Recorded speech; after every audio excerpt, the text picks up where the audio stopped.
Salut! Aujourd'hui, on quitte les pixels pour plonger dans le monde hypnotique des vecteurs. Bienvenue dans l'univers de la Vectrex. Contrairement aux autres consoles de son époque, la Vectrex n'utilise pas un affichage à base de pixels colorés, mais un faisceau d'électrons, dirigé avec précision pour tracer des lignes nettes et lumineuses sur un tube cathodique monochrome. Cette technologie est dérivée directement du monde scientifique, les oscilloscopes, ces instruments de mesure qui dessinaient des ondes avec une très grande précision. D'ailleurs, les tout premiers jeux vidéo, comme Tennis for Two ou Space War, ont été développés sur ce type d'instrument. Alors pourquoi pas en faire une console de salon? En 1982, une petite société nommée Smith Engineering relève le défi. La Vectrex naît, équipée du processeur Motorola 6809 à 1,5 MHz, 1 kilo-octet de RAM et des jeux stockés sur des cartouches de 32 kilo-octets maximum. Pour garder le prix abordable, l'écran est petit, mais intégré.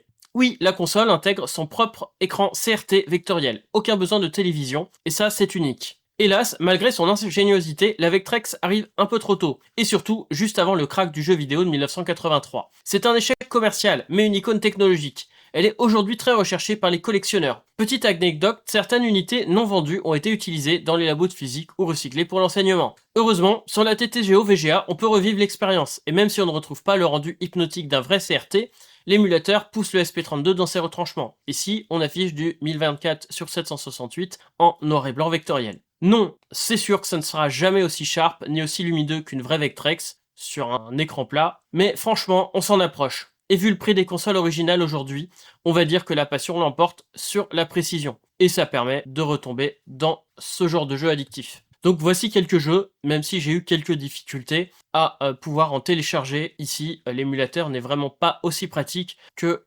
le Spectrum ou l'Amstrad. La Vectrex, c'est un ovni dans l'histoire du jeu vidéo. Un pari technologique fou, un look inimitable et une sensation de jeu presque physique. Grâce à la TTGO VGA, on peut redécouvrir cette pépite à notre manière, entre hommage et bidouille. Prochaine escale, une autre bizarrerie informatique, mais sonore cette fois-ci, la Tiny Pac-Man, ou comment faire tourner un jeu vidéo culte avec presque rien. A tout de suite.